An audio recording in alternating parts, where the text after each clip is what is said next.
irmãos e irmãs, que Jesus, nosso Mestre, possa depositar sobre nós as bênçãos da sua paz. Mais uma vez, temos a alegria de estarmos nesta casa de oração, que nos é muito cara, conversando sobre temas pertinentes à doutrina espírita. E não há tema mais pertinente neste mês de abril de 2010 do que conversarmos um pouco sobre Francisco Cândido Xavier, uma figura ímpar na história do espiritismo brasileiro e do espiritismo mundial, cujo nascimento se deu em 2 de abril de 1910, estando completando, portanto, o seu primeiro centenário neste ano. Se ele ainda estivesse encarnado, estivesse na carne como nós, não desencarnado, fora da carne, no mundo espiritual, ele estaria completando 100 anos. Ele morreu em 2002, no dia em que o Brasil participava e concluía a conquista da Copa. Então, antes de iniciarmos a nossa fala, se der certo, nós vamos ver um trailer do filme que ontem estreou em todo o Brasil, versando sobre a história, sobre a vida deste grande homem. Não só um espírita, alguém que se destacou dentro das lides doutrinárias, enquanto médium, enquanto estudante do espiritismo, enquanto trabalhador do movimento espírita, mas um ser humano cujo coração voltou-se para o amor, voltou-se para a doação, voltou-se para a preocupação com o outro. Características, qualidades estas que são tão escassas, que são tão raras nos dias atuais. O filme é uma grande promessa, provavelmente será campeão de bilheterias no Brasil. Esse filme foi inspirado numa biografia escrita por um jornalista ligado à Rede Globo, chamado Marcel Souto-Maior, As Vidas de Chico Xavier. E é uma obra imparcial, porque ele não é espírita. E ele fez uma pesquisa bastante aprofundada sobre a vida do médium mineiro. Este livro se tornou já em pouco tempo best-seller e serviu de suporte para a elaboração deste filme. Não assisti ainda, mas estou curioso para assistir. Allan Kardec, o codificador da nossa doutrina, na questão 625 de O Livro dos Espíritos, faz a seguinte pergunta aos imortais: qual é o tipo mais perfeito que Deus tem oferecido para a humanidade a fim de servir-lhe de guia e modelo? E os espíritos respondem: Jesus. Apresentam Jesus como sendo o parâmetro que nós devemos seguir em nossa vida para sermos felizes, para vivermos em paz, para chegarmos à plenitude. Inspirada nesta questão de O Livro dos Espíritos, Joana de Ângeles, através da mediunidade do médium baiano Divaldo Pereira Franco, elaborou um conceito muito interessante que ela chamou de homem integral. Obrigado. De homem, como querendo dizer que Jesus é este paradigma, este modelo do ser humano perfeito, do tipo ideal, que nós devemos nos esforçar para nos igualarmos, nos esforçar para desenvolvermos em nós as qualidades que ele apresentava, as características que ele tinha. Jesus, portanto, seria o protótipo do homem do futuro, do homem já renovado, do homem redimido. E ela usa essa conceituação do homem integral. Nós intitulamos a nossa fala, pode abrir o... Nós intitulamos a nossa fala de Chico Xavier, o homem integral. Porque no século XX, talvez ele tenha sido uma das pessoas que melhor vivenciou o ideal de viver de acordo com as propostas evangélicas, de acordo com as propostas de Jesus. Bem, nós intitulamos nossa fala de Chico Xavier, o homem integral, justamente por isso. Por acreditarmos que ele se enquadra dentro dessa conceituação de Joana de Ângeles, de ser um homem que se esforçou para viver de acordo com os exemplos, de acordo com os ensinos, de acordo com as lições de Jesus. Pode passar a próxima.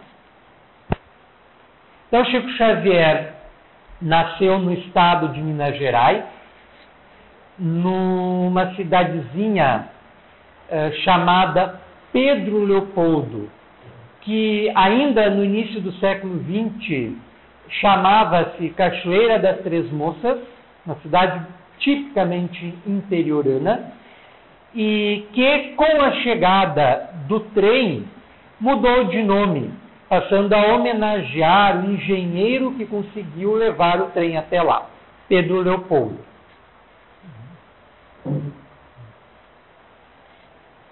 Aí a gente consegue ver alguns contornos da cidade de Pedro Leopoldo. É uma imagem mais recente, não corresponde, né, à época em que Chico Xavier nasceu lá, em 2 de abril de 1910, mas dá para ter uma ideia, né, de como é essa cidade. Aí a estação férrea, que é conservada hoje como patrimônio histórico da cidade. Pode passar adiante. Aí a casa onde Chico Xavier nasceu. Chico Xavier era filho de João Cândido Xavier e Maria João de Deus. Ele era um dos 9 filhos do casal e eram muito pobres. A mãe cuidava dos quefazeres domésticos e o pai era um operário e nos tempos, nos momentos de folga, complementava a renda vendendo bilhetes de loteria, né, indo de casa em casa, não existiam as lotéricas na época.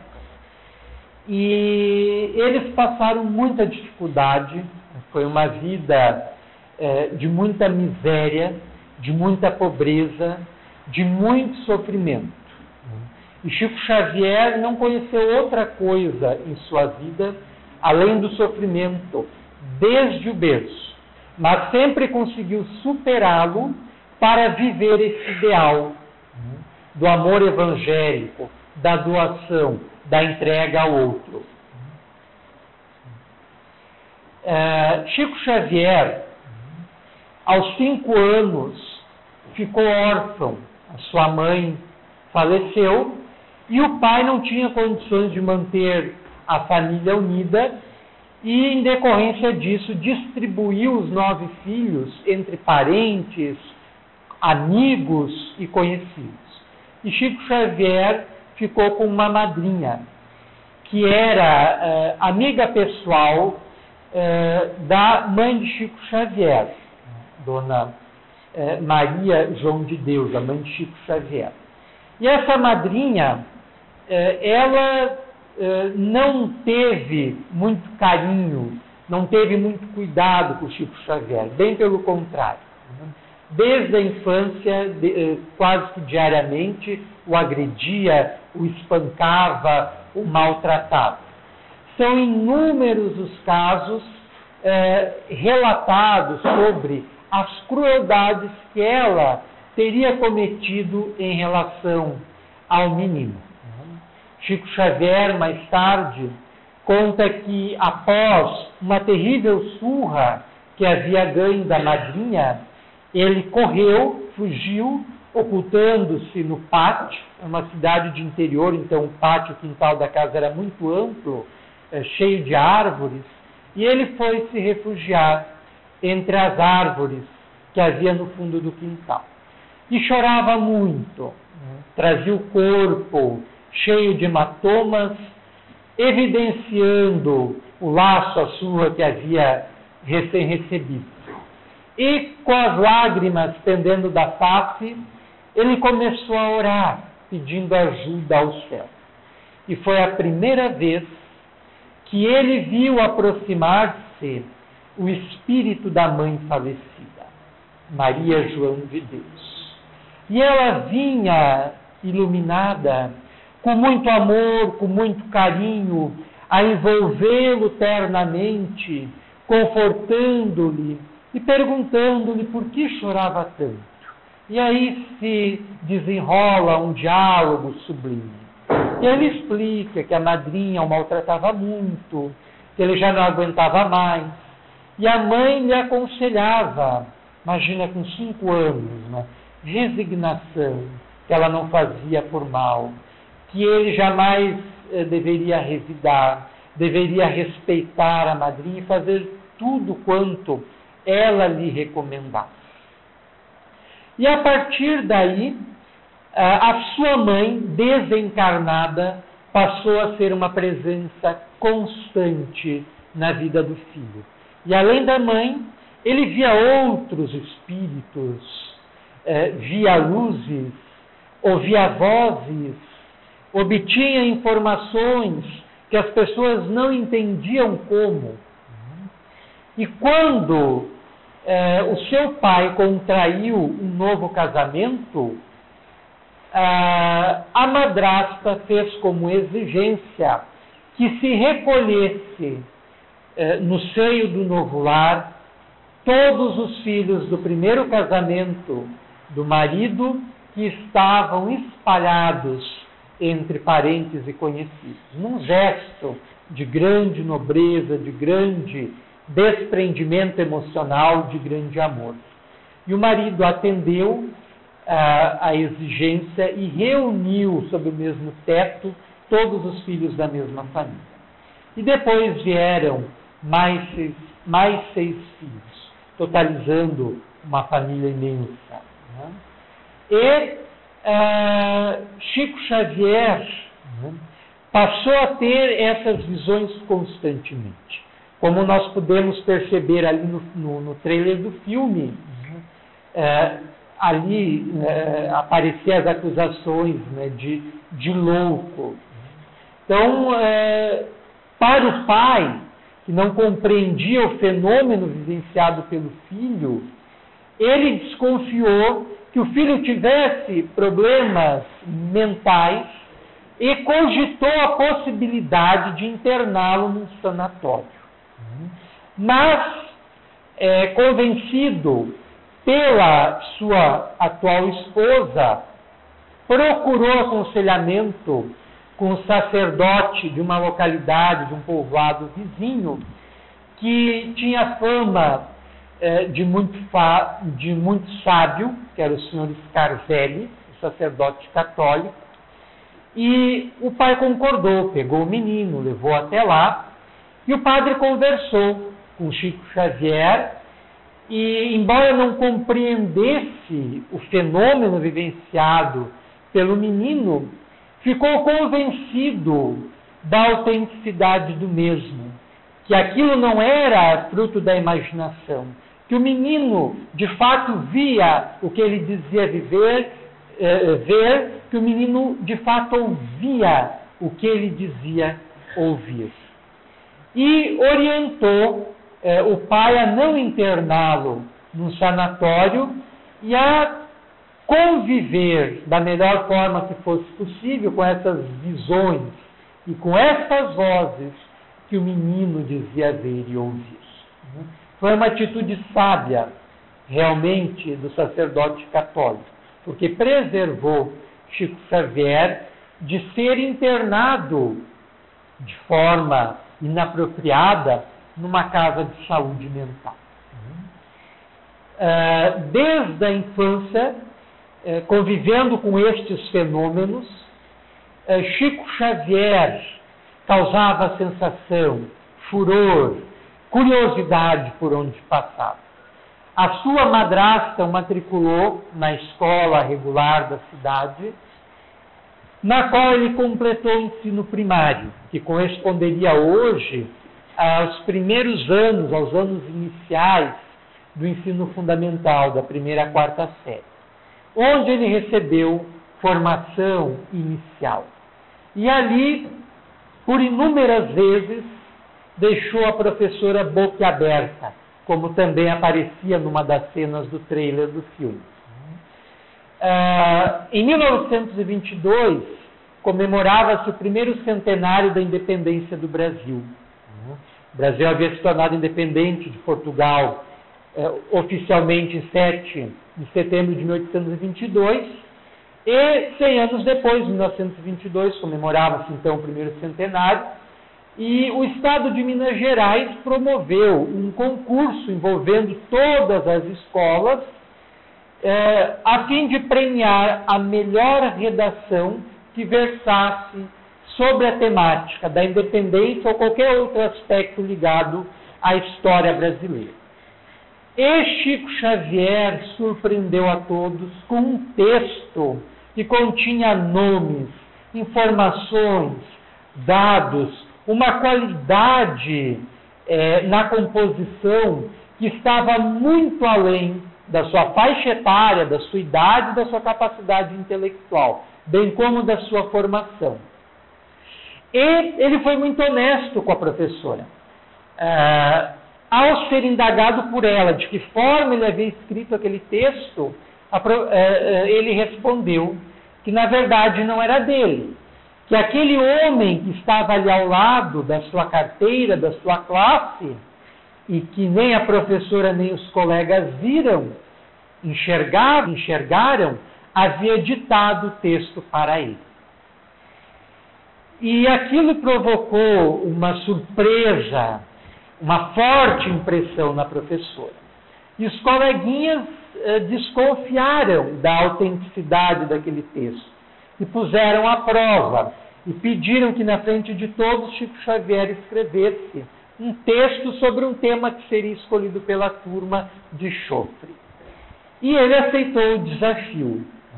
Lançaram um tema que não lembramos agora qual era, e ele pôs-se a escrever sobre o ditado do mesmo espírito que havia lhe ditado o texto anterior, causando a mesma impressão impactante na professora e nos colegas. E Chico Xavier, ainda na infância, passou a trabalhar, até como sugestão desse mesmo sacerdote, para que essas visões, essas vozes se acomodassem.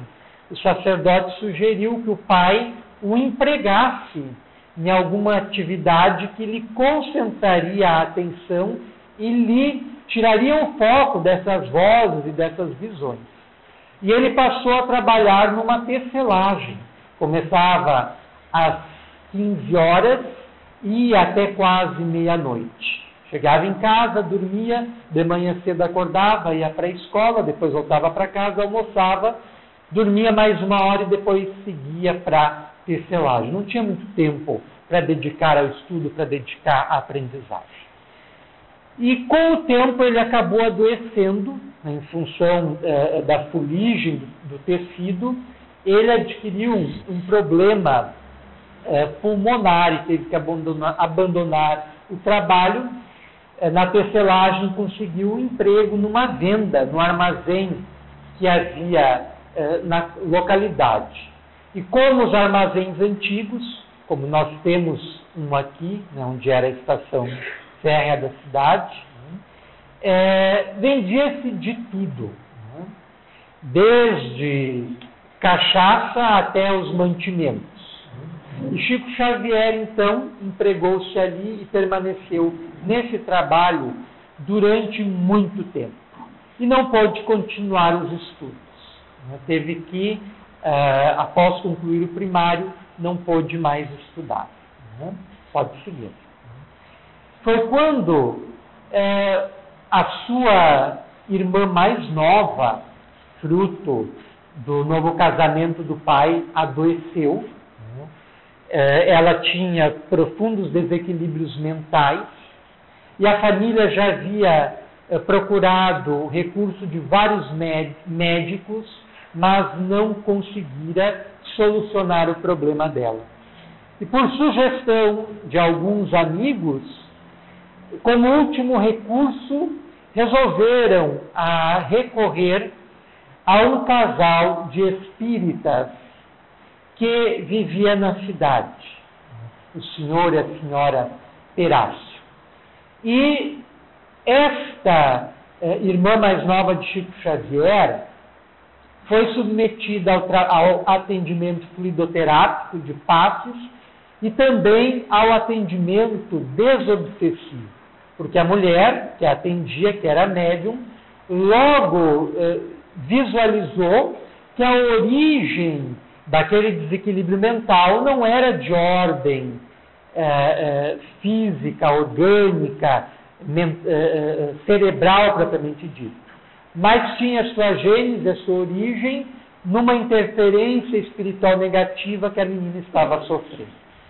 E após um período de mais ou menos um mês, ela recuperou a saúde, voltando à normalidade, sem ter mais as crises de loucura, entre aspas. E Chico Xavier passou a ter, então, os seus primeiros contatos com o Espiritismo. E passou a educar a sua mediunidade junto a esse casal.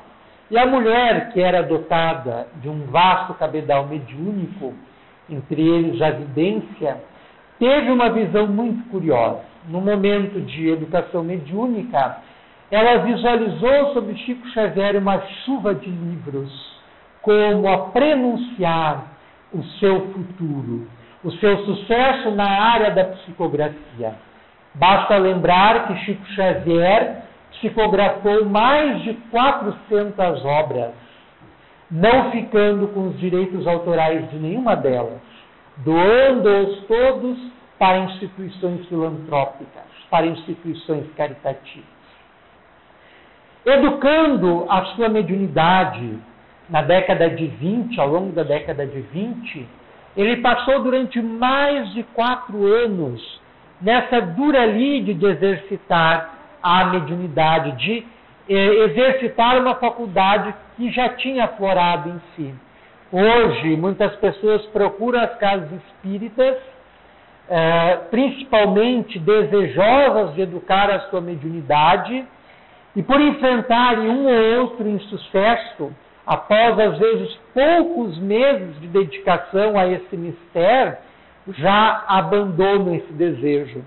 Chico Xavier, que já via os espíritos, já conversava com eles, já tinha uma mediunidade mais do que aflorada, demorou mais de 4 anos para conseguir educar essas faculdades. O que dirá nós, que se não temos essas faculdades já afloradas, não precisaremos, imagine quanto tempo não precisaremos para educá-las, para desenvolvê-las. Em 1931, Chico Xavier, ao recolher-se numa paisagem mais retirada de Pedro Leopoldo, onde havia um açude, que não é possível vislumbrar muito bem ali na imagem, Chico Xavier, no momento de meditação, de prece, de oração, tem uma visão que lhe marcou indelevelmente a memória. Ele vinha aproximar-se de si um senhor muito maduro, vestido à romana, com uma túnica que vinha dos ombros até os pés, e sandálias muito finas aproximar-se dele. E indicava pela luminosidade ser um espírito muito evoluído. E passou a travar-se um diálogo entre Chico Xavier e aquele espírito. E aquele espírito revelou-se como sendo Emmanuel. Que seria o espírito responsável, se o médium assim o quisesse, a desenvolver uma missão específica na área da mediunidade e na área do espiritismo. E Chico Xavier concordou, mas o espírito lhe esclareceu que para executar esta missão seriam necessárias 3 coisas. Chico Xavier perguntou, quais seriam esses pré-requisitos? E o espírito esclareceu. Primeiro, disciplina. Segundo, disciplina. E terceiro, disciplina. E Chico Xavier cumpriu à risca estes 3 pré-requisitos, que na verdade era um único, de ter disciplina na execução da sua missão mediúnica e da sua missão espírita. E a partir dali iniciava uma parceria, uma cooperatividade que durou até o final da vida física da atual encarnação do médium mineiro. Francisco Cândido Xavier e Emmanuel nos legaram dezenas e dezenas de mensagens do mais alto teor instrutivo, tratando de diversos temas: filosofia, história, religião, teologia, espiritualidade, interpretações evangélicas e por aí vai. Então aí é o lugar, pode passar a próxima, aí é o lugar onde teria se dado esse encontro. Aí da mesma forma, pode passar para a próxima. Aí uma figura meramente representativa do espírito Emmanuel, embora outros médiuns dotados de evidência, muitas vezes puderam visualizar o espírito mais ou menos com esta aparência, que era a que ele ostentava numa encarnação que ele teve no 1º século da era cristã, quando se chamava Públio Lentulus, e fora um senador na antiga Roma, e que fora para a Judéia na época em que Jesus desempenhava a sua missão e travou um contato íntimo com Jesus. E esta história está relatada num livro extraordinário, chamado Há 2000 anos, que narra então esse encontro do senador Públio Lentulus com Jesus. Então, Públio Lentulus é o mesmo Emmanuel. Pode passar adiante. Chico Xavier passou a receber, através da psicografia, o comunicado de inúmeros espíritos de poetas da língua portuguesa, tanto brasileiros quanto portugueses. E estes poemas impressionavam por refletirem o mesmo estilo poético, o mesmo estilo literário dos poetas que o assinavam. E Chico Xavier só tinha o primário, não pôde nem ler a obra dos poetas que ele passava a psicografar. E estas poesias foram condensadas sob a organização de Manuel Quintão, num livro intitulado Parnaso de Além-Túmulo, que foi publicado pela Federação Espírita Brasileira, em 1932. Primeiro livro escrito por Chico Xavier.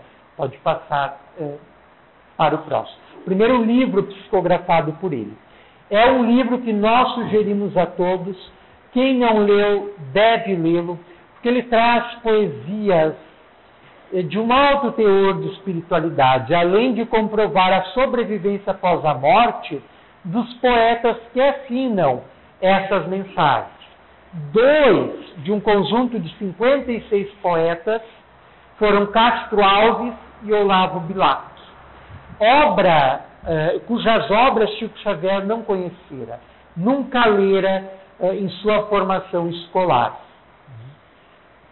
Imagina, né? Dificilmente hoje é trabalhado com um aluno de 1ª a 4ª série um poema de Castro Alves ou de Olavo Bilac, que se dirá na época.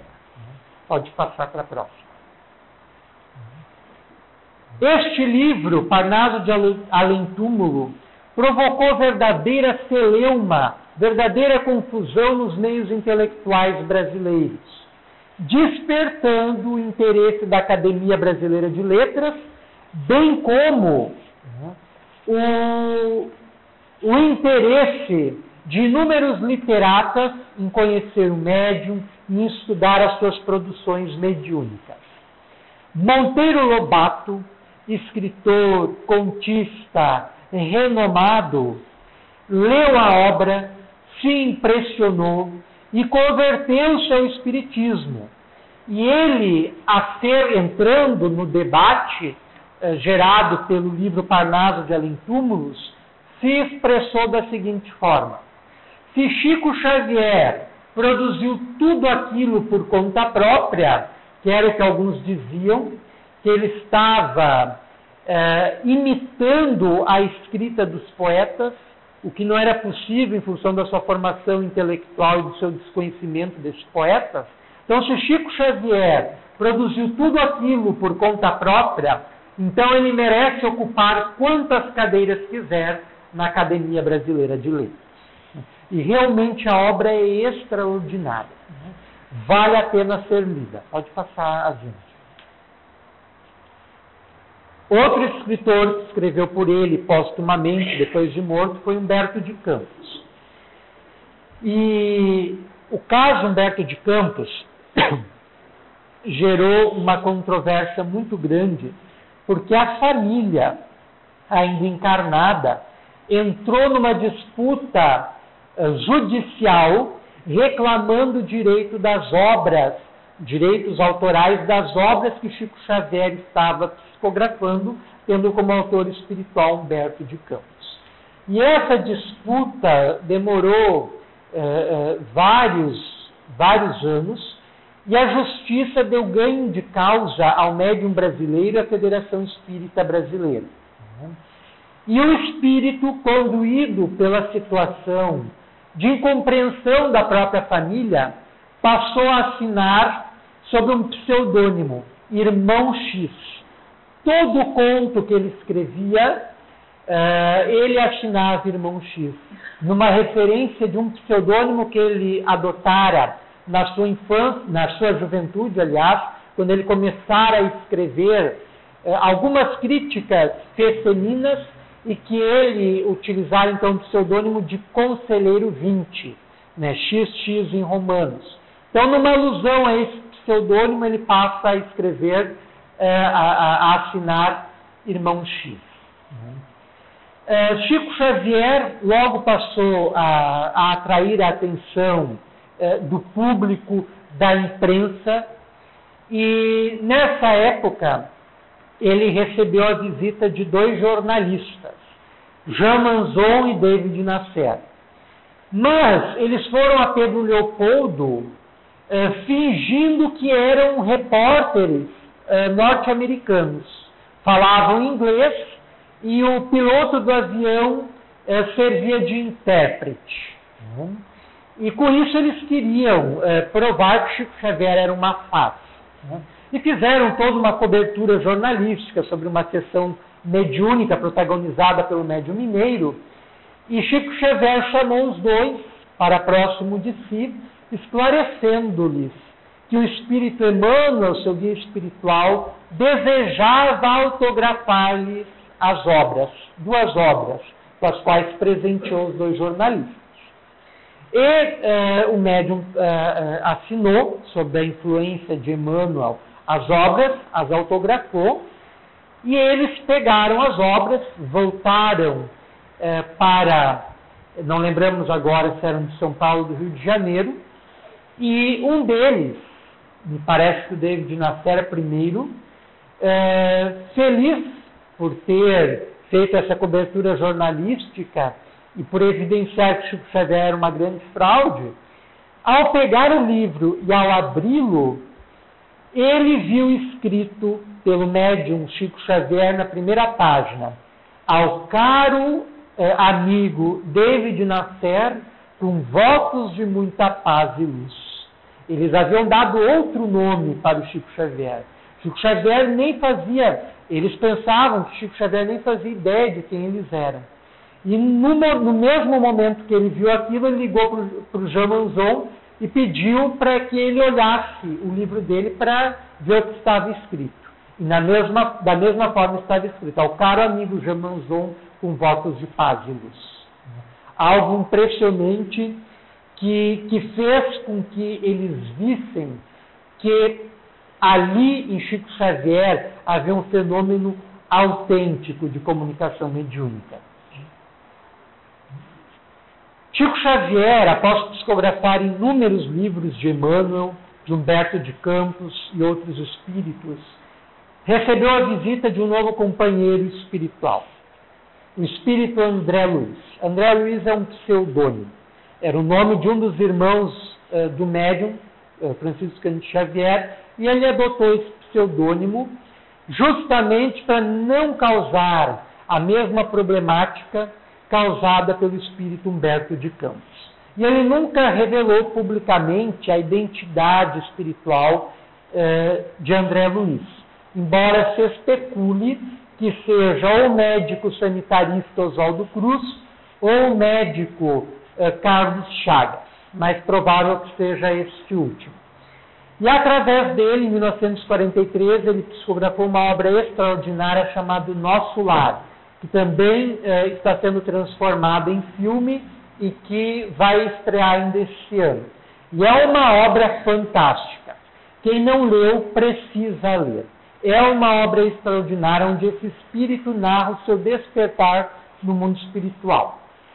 E é por esta época, na década de 40 e 50, que ele vai passar a atuar em parceria com outro médium, Valdo Vieira, que está ali na foto à esquerda.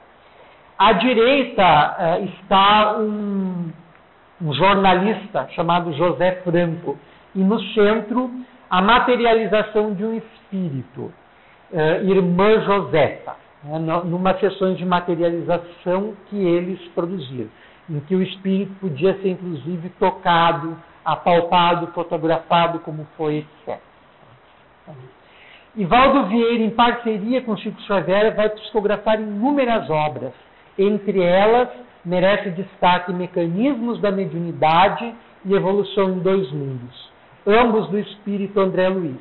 O espírito André Luiz escrevia por estes dois médiuns, às vezes concomitantemente ao mesmo tempo, às vezes ora com um em Pedro Leopoldo, com Chico Xavier, ora com outro em Uberaba, com Valdo Vieira, capítulos esparsos que não tinham nenhum sentido entre si, independentemente, mas quando organizados, quando juntos, formava um todo coeso, um todo linear, formando então os livros assim.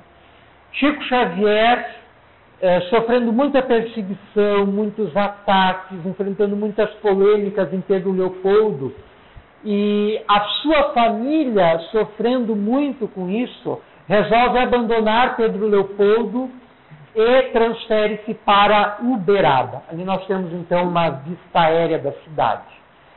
Ele, junto com o Valdo Vieira, cria o grupo Espírita da Prece, onde vai desenvolver a segunda fase da sua missão, atraindo verdadeiras multidões. E aí começa uma nova fase na sua mediunidade, que são a fase das cartas psicografadas.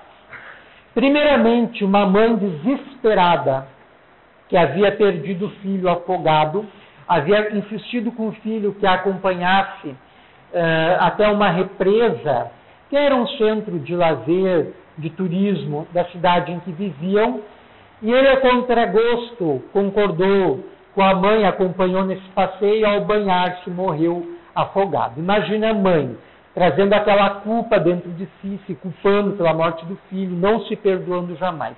Em desespero, ela foi até Uberaba, ao grupo espírita da prece, sem identificar-se. E Chico Xavier, durante as sessões de sexta-feira e sábado, que se prolongavam até as madrugadas, ele psicografava as cartas dos espíritos aos seus familiares e depois as lia. E para a surpresa da mãe, que não havia se identificado com ninguém, o seu filho Wilson Oliveira psicografa através do médium uma carta dizendo que a mãe não se culpasse mais, que ele estava bem, que tinha sido o seu destino, ele precisava morrer daquela forma em função de dívidas que ele tinha com a lei divina, que ela não se culpasse mais, que ela se perdoasse e seguisse adiante.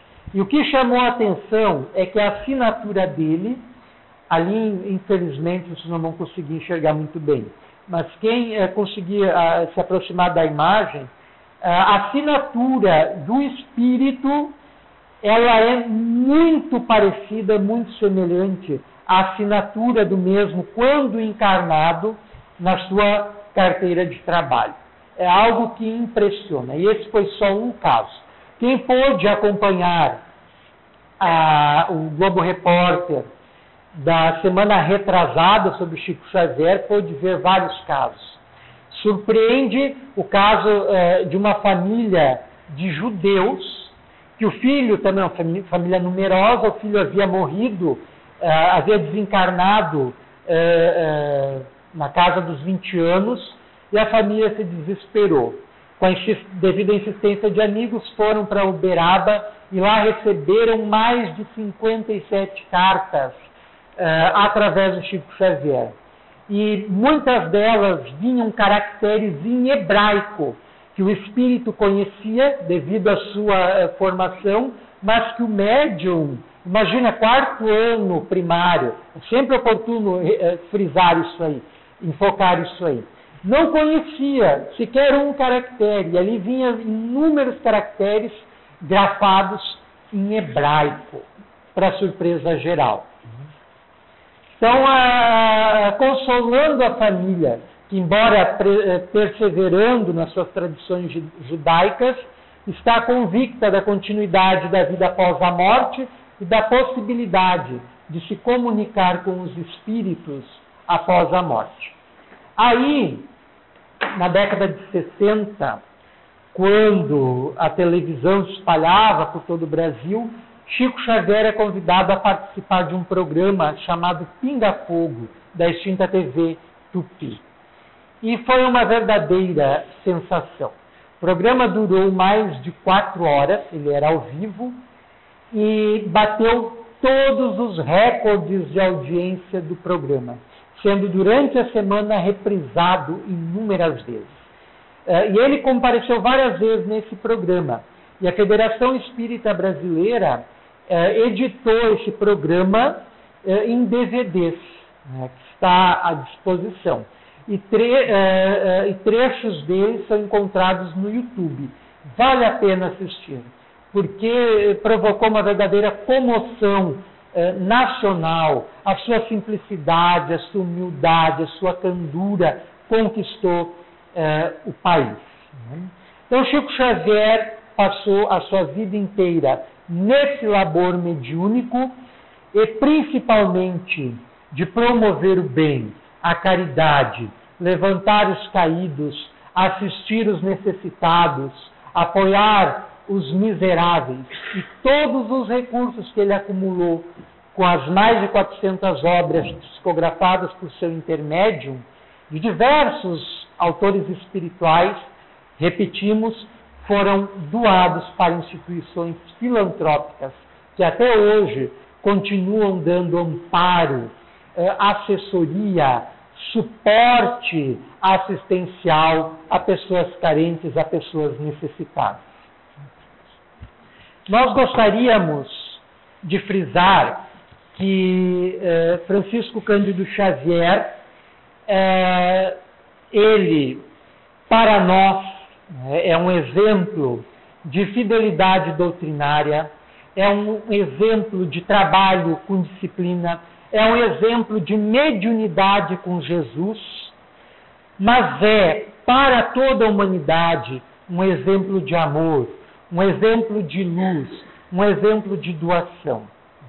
Um exemplo de que, mesmo nos dias que correm, que são dias de tanta conturbação, de tanta dificuldade, de tanto problema, é possível viver como Jesus viveu, com mais desprendimento, com menos egoísmo, com mais preocupação com o próximo, com o semelhante. E ele enfrentou, ao longo de toda a sua vida, de 1910 a 2002, toda sorte de sofrimentos, de problemas de saúde, de ataques, sem jamais cair em contradição, sem jamais fraquejar, mantendo um exemplo excepcional de vida nos moldes evangélicos. Nós gostaríamos de encerrar com uma oração que está no livro O Parnaso de Além-Túmulo, do espírito José Silvério Horta, que foi um sacerdote que viveu no século XIX e que é excepcional. Ele conseguiu traduzir em versos a oração dominical, o Pai Nosso. E é com ela que nós gostaríamos de encerrar, de finalizar a nossa fala. Pai nosso que estás nos céus, na luz dos sóis infinitos, Pai de todos os aflitos deste mundo de escarcéus, santificado, Senhor, seja o teu nome sublime, que em todo o universo exprime concórdia, ternura e amor.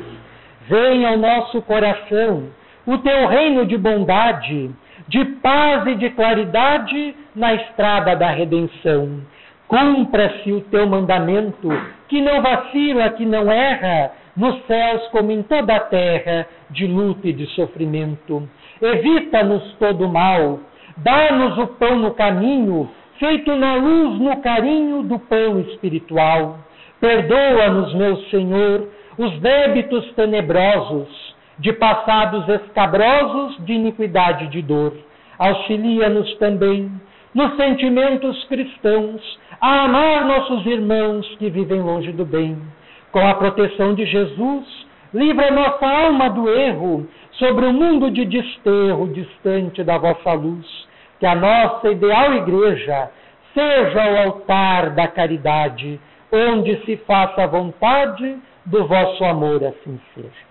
Então, com esta prece transformada em oração, que está nesta obra extraordinária, que é um monumento a favor da imortalidade da vida e da comunicabilidade com aqueles que já abandonaram o corpo físico, nós queremos encerrar a nossa fala, rogando a Jesus, o nosso Mestre, que nos abençoe, que nos apoie em nossos empreendimentos terrenos e nos auxilie, assim como Chico Xavier, a tentarmos adaptarmos em nossa vida esse conceito do homem integral, buscando desenvolver todas as nossas potências, todas as nossas qualidades, todas as nossas virtudes, rumando para o estado espiritual de equilíbrio, de bem-estar psicológico, de realização e contentamento. Que Jesus nos abençoe.